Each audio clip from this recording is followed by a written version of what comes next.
Party వ్యతిరేక కార్యకలాపాలు అన్నది నాకు అర్థం కాలేదు.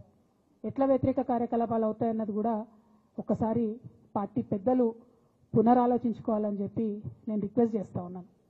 అదేవిధంగా మరి బీసీల కోసం నేను పోరాటం చేస్తుంటే అట్లెట్లా మాట్లాడుతుంది, ఇట్లెట్లా మాట్లాడుతుంది, పార్టీకి వ్యతిరేకంగా మాట్లాడుతుంది.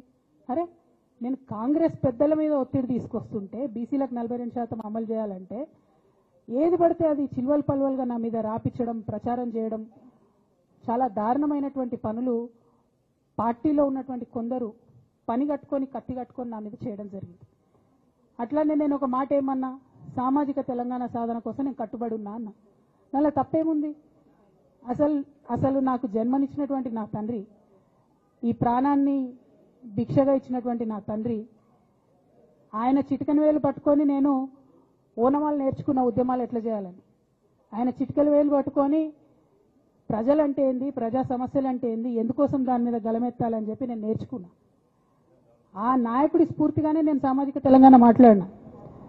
భారతదేశం మొత్తంలో ఇన్ని రాష్ట్రాల్లో ముఖ్యమంత్రులు అయితే 75 ఏళ్ళ స్వతంత్ర భారతదేశం, 79 ఏళ్ళు స్వతంత్ర భారతదేశంలో దళితులకి 3 ఎకరాల భూమి ఇస్తా అని చెప్పినటువంటి ఏకైక గొప్ప నాయకుడు కేసీఆర్ గారు. ఆయన దగ్గర నుంచే కదా నేను సామాజిక తెలంగాణ ఎజెండా నేర్చుకున్నది. బీసీలకు ఎవరు వృత్తి పనిదారులు ఉంటే వాళ్ళకి చేయూతనిస్తా అని చెప్పినటువంటి ఏకైక ముఖ్యమంత్రి కేసీఆర్ గారు. చెప్పినట్టుగా డబ్బులు ఇచ్చిండు కూడా, ప్రతి కులాన్ని కాపాడుకునే ప్రయత్నం చేసిండు. అది కాదా సామాజిక తెలంగాణ? నేను మే 1 నాడు లేబర్ డే రోజు మాట్లాడితే దాన్ని చిల్వల్ పలువలు చేసి సామాజిక తెలంగాణ పేరుతోని కవిత పార్టీ పెడుతుందని చెప్పి నేను నిన్న చెప్పిన 2 పేర్లు పని కట్టుకొని నా మీద దుష్ప్రచారం చేసిండ్రు. నేనేమైనా తప్పు మాట్లాడినా? బీఆర్ఎస్ పార్టీ వ్యతిరేకమా సామాజిక తెలంగాణ నినాదానికి? బీఆర్ఎస్ పార్టీకి సామాజిక తెలంగాణ అవసరం లేదా? భౌగోళిక తెలంగాణ వస్తే సరిపోతుందా? బంగారు తెలంగాణ కావాలని కేసీఆర్ గారు ఇచ్చిన నినాదమే కదా. బంగారు తెలంగాణ అంటే ఏంది? హరీష్ రావు ఇంట్లో బంగారం ఉంటే, సంతోష్ రావు ఇంట్లో బంగారం ఉంటే బంగారు తెలంగాణ అవుతుందా? కాదు కదా. ప్రతి ఒక్క సమాజం బాగుంటేనే బంగారు తెలంగాణ అవుతుంది. నేను అదే కదా మాట్లాడినా.